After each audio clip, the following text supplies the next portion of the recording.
over 9,000! What? 9,000? There's no way that can be right!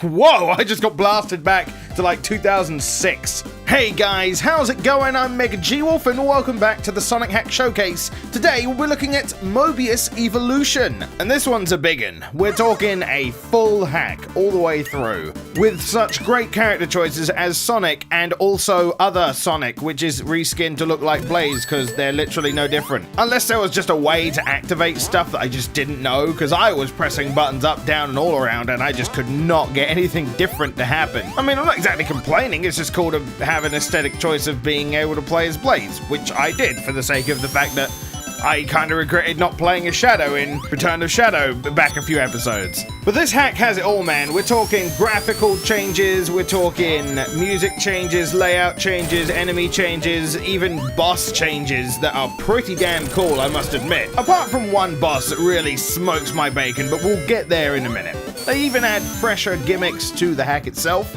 like this air balloon. Nothing like taking the speed out of a Sonic game with a slow ascending balloon.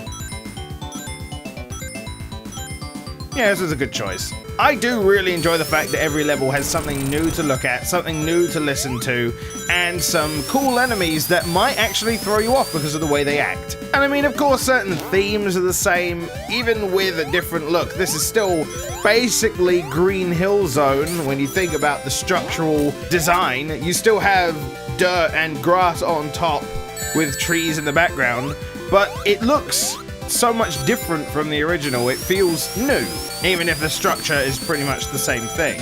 Now, outside of the levels being different, and we'll cover the various zones that we can go through in a moment, when it comes to Sonic and Friend, basically they're exactly the same as Sonic 2. They have a spin dash. There's no peel out in this, there's no homing attack or insta shield, it's just run, jump, and then spin dash. What I like is, if anything, the gameplay changes are actually within gimmicks inside the level rather than with Sonic himself. More balloons! And again, this is just me experimenting with the actual characters. I don't know if there is a difference. I'm looking on the actual Sonic Retro page as I speak, and I can't see any listed changes between the characters or any added moves. There is one thing it says: if you apparently get all 6 emeralds, you can probably turn super, from what I'm gathering. I didn't do that though because I wanted to go through a lot of the levels without any kind of invincibility if I was good at the special stages. BT dubs, I am not. Plus, I'm starting to really hate Sonic 1 special stages all of a sudden. I did do the first one, and I can tell you, at least from that, a lot of the diamonds didn't seem to be in ridiculous places, so that's something positive, I guess. They are in a lot of places where you could say, if the diamonds break and you hit the goal behind them, that's your fault, because you had tons of time to recover. So, first stage of the special stages, I rate 8 out of 10, because I didn't play any others, and it seemed okay. So as I mentioned, the game has custom bosses, and the first one's a bit simple, as you can see. He's just kind of minding his own business, bouncing around. He's a little bit annoying because of how persistent he is. But overall, nothing too hard, but a nice change. It's something different. It spices it up, and you're like, wow, I wasn't expecting that. Which, to be fair, I wasn't expecting. As you saw, I got hit right away. And that is a theme that continues throughout the entire hack. So let's talk about the stages. Golden Nature Zone is where we start. It's our Green Hill equivalent. I've already covered this for the most part. It's a really good introduction to everything because it tells you, hey, things aren't going to be quite the same as you go on. Enemies are going to be different. The layout and music and art is all going to be changed, and suddenly the boss is different too. Then Uncharted Tide comes along and turns that dial up to 11 out of 5. Oh my god, I love the way this level looks. The palettes are lovely. I mean, at least to me. I guess some people might say it could be a bit busy, but you can easily tell what is foreground and background, so I suppose that's not really too much of an issue. I like the party for my eyes, thank you very much. And the music is lovely and soothing, though I didn't get to listen to it a whole lot purely because it was either the fact that the bubbles are spread out or I was living on the edge of tomorrow and didn't get the air that much because I was drowning a lot. And so one downside about this being the Labyrinth equivalent, you're underwater a lot, so Act 2 has a neat gimmick where you have to control an air bubble around an obstacle course to get through, which is kinda cool. I mean, it's pretty much the horizontal version of the hot air balloon we were in the first zone, so you kinda know what to expect from that, essentially. Act 3 has a pretty interesting gimmick. Nope. Oh wait, that effect won't work. It still looks like I'm playing the game. Whoops. This zone is actually pretty annoying, honestly. It's not... I don't feel like Sonic's designed for this. Mind you, I don't know if that's actually what I feel or it's just because I don't like them in Mario either. So that could be it. And guess what? This guy's the boss you fight at the end of the stage. And he's really annoying! Especially since he damages you throughout the entire of the stage as he's following you. But then all of a sudden when he's a boss, you can suddenly hit him, and it doesn't tell you that you can do that. I originally thought there was some other gimmick or maybe some indication that I could hit him, but no, you can just hit him whenever you want. So keep that in mind if you decide to go through this. Also, he has like 50 health or something. It's just, I didn't enjoy that fight. And I feel bad because it's really presented coolly. Like, there are gimmicks here where you have to, like, dodge out of the way, duck, weave, destroy badniks as they come, try and hit the boss at the right time. It's cool, but frustrating as all hell. Welcome to the creepy Crypt Zone, where things get a little bit spooky.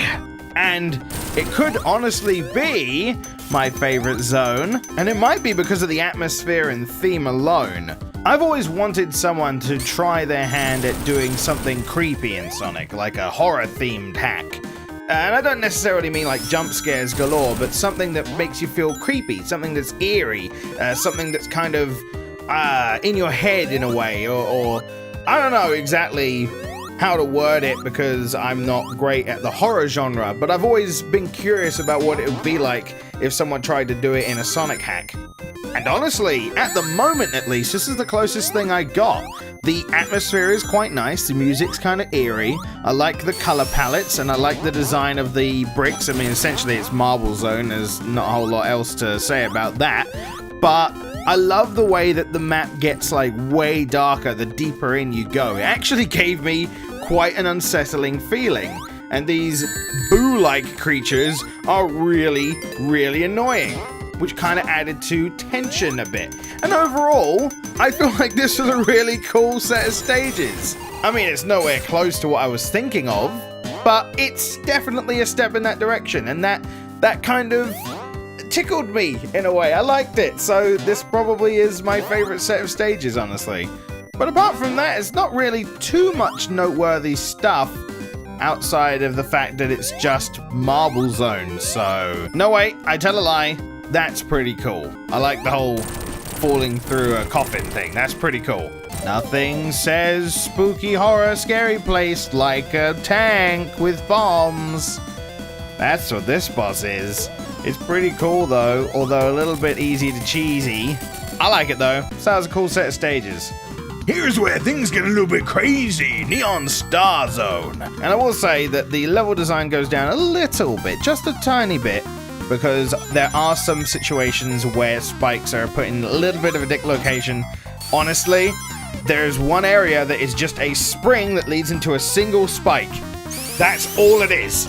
Now, when it comes to busy levels, if you didn't think the Labyrinth Zone equivalent was busy, you might think this one is. It's very pink, it's very neon, as the name suggests, and the background is cool. I love it. I mean, I love the whole aesthetic here, but I could definitely say that this is a lot to take in.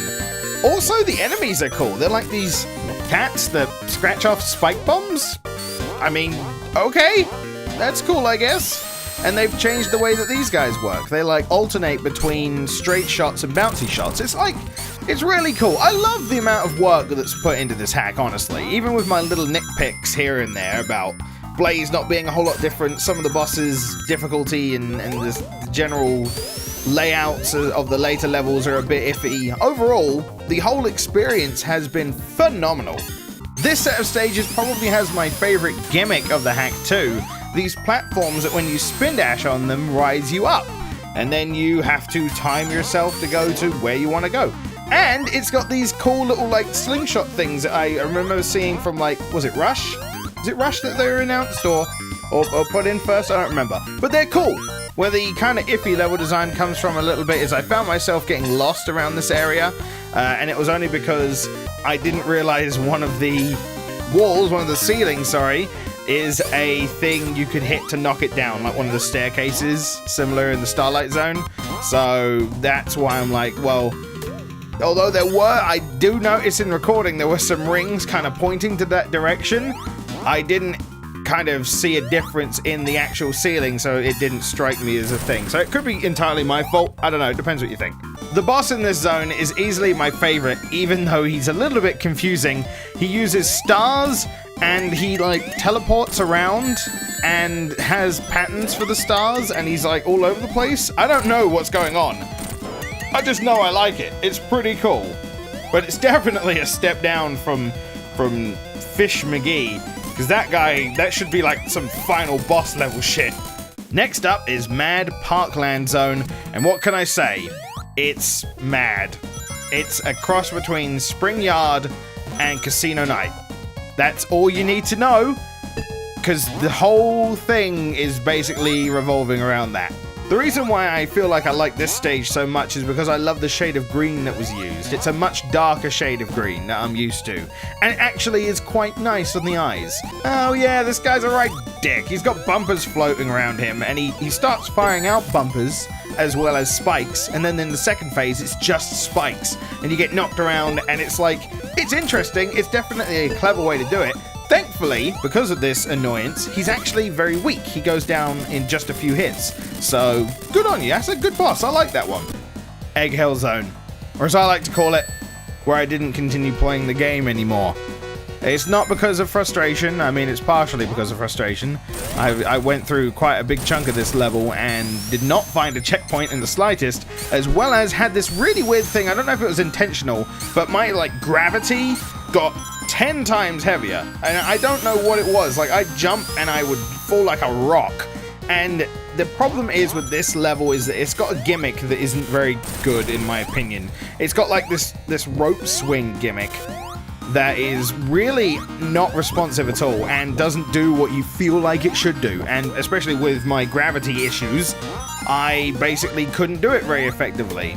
And I just got frustrated, because one of the things you're going to notice if you play this hack is that if you're going through the stages, a lot of them are very long. Like, we're talking like Act 1 taking 4 minutes sometimes, maybe even longer, depending on how much you want to collect or how lost you get, how quick you are. I'm not the fastest player alive, but I usually am pretty competent at going at a reasonable pace. So I was just like, okay, well, that's nice, but I'm running out of time to record for the day, and I don't want to just play through the same part of the level over and over again. And I didn't want to save state because it felt like a gimmick was holding me back. Like, I wanted to die to see if there was another way I could go. And in the end, I did try to also do a level select cheat just to see if there are any other things that I needed to check out. Apparently there is a final zone, which I guess I will leave as an incentive for you to go and play the hack yourself to see what that zone is all like, because I am done with this one for the moment. And also to the hackers out there, can I request something? Don't change your level select cheats. Honestly, I don't see there being a reason why you'd want to. There might be. I mean, by all means, shed some light on the situation, but I don't see what the point is, honestly. This would have been a really cool time for me to have a level select, since I'm having a bit of trouble with a gimmick or I'm strapped for time, and I felt, oh, okay, I'll quickly go and see what the final zone is like and maybe the final boss, and I just couldn't, because I couldn't get to it. It's just a suggestion though. There might be completely valid reasons why you don't allow people to get into the level select very easily. Either way, that was Mobius Evolution. Overall, I'm pretty damn happy with the hack, and I feel like I might be able to beat this particular zone by going a different direction, because I did, and I believe the only reason I didn't decide to complete it was because I died and I started all the way from the beginning again, and I was just noping out of there. So overall, pretty cool. Thank you for watching this episode of the Sonic Hack Showcase. I hope you enjoyed it. Throw us a like if you did, and I'll catch you on the next one. Take care. Okay, thanks, bye. Hey guys, I just wanted to put a section on the end basically saying thanks for all the support over the years when it comes to the Sonic Hack Showcase. I really appreciate it, and I don't know if I've ever expressed it in the show enough, so thank you for watching, guys. In the coming months, I am thinking of changing the structure a bit, getting rid of the 5 and just having it as the Sonic Hack Showcase and just having it continue indefinitely, whereas before I would number the seasons because I would like to take breaks, whereas now I feel like because of the release dates and consistency of hacks coming out, I feel like it's best I just continue going and just update when it's needed. Either way, thank you from me to you for enjoying the videos and continuing to watch. Thanks again, and I'll see you next time.